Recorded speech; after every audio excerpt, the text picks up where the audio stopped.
This would be our third problem on the law of cosines. So we are given with this triangle. Remember, we can apply the law of cosines or even the law of sines, which we will have problems later on. But we apply the law of cosines and the law of sines if we are given with a triangle that is not a right triangle. So when a triangle does not have any 90-degree angle, then you can use the law of cosines or the law of sines to compute the sides of the triangle or the angles in the triangle.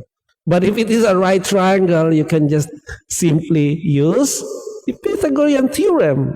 C squared is equal to A squared plus B squared to compute the sides of the right triangle. But in this case, it's not a right triangle, and let's use the law of cosines to compute for this unknown angle. And this angle is opposite the side 4.9. So all sides are given 4.9, 9.1, and 8.3. And one unknown angle is opposite the side 4.9. So step one is, of course, we will label the sides because we want to have where is A, B, and C. Okay, so we will label the side A as 4.9. So this would be side small a, which is opposite the angle, unknown. And the rest, of course, would be B and C, small a, B, C. And remember what we have discussed in our previous videos? There are three forms of the law of cosines. Here are the forms. You need to select which of the form will you apply in this case.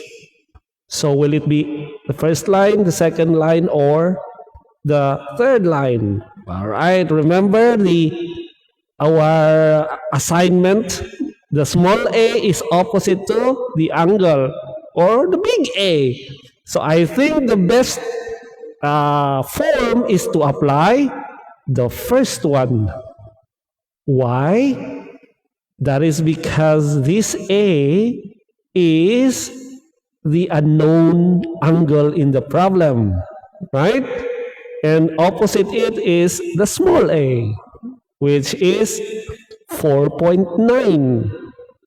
So we will use the first line or the first form of the cosine, which is A squared is equal to B squared plus C squared minus 2BC cosine A. This is very easy to memorize, right?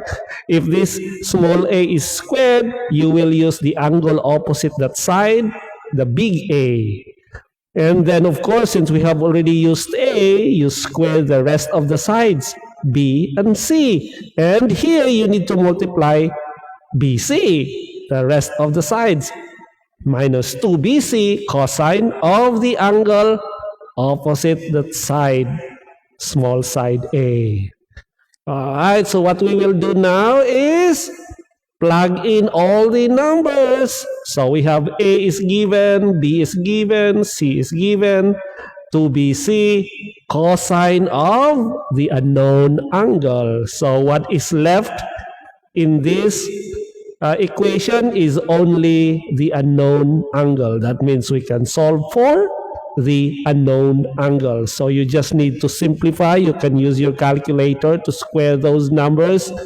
So something like this, you will come, if you simplify those, square and subtract and multiply, you will come up with something like this, and continue simplifying until you will reach with like this, and then remember, all you need to do, because the only left unknown in there is the angle.